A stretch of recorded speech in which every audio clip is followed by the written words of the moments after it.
নাফিয়া উপরে ওয়েট করতেছে। আমি যখন কাজ থেকে আসি বা ওর বাবা যখন কাজ থেকে আসে কিছু না কিছুর জন্য নিয়ে আসতে হয়, কারণ ও এক্সপেক্ট করে।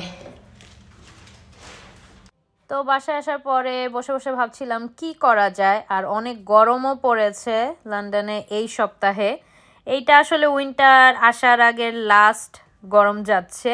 তো তারপরে আমার দেবরের বউকে নিয়ে আমি আর আজমি চলে গেলাম আমাদের পছন্দের রেস্টুরেন্টে পোলাও আর রোস্ট খাওয়ার জন্য।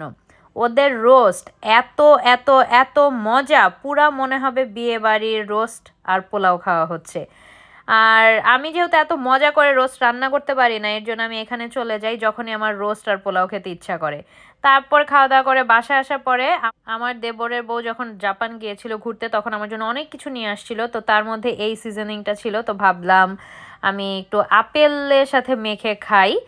আর আসলে আমার দেবরের বউটা আমার জাল না, ও অ্যাকচুয়ালি আমার ফ্রেন্ড বা বোনের মতো।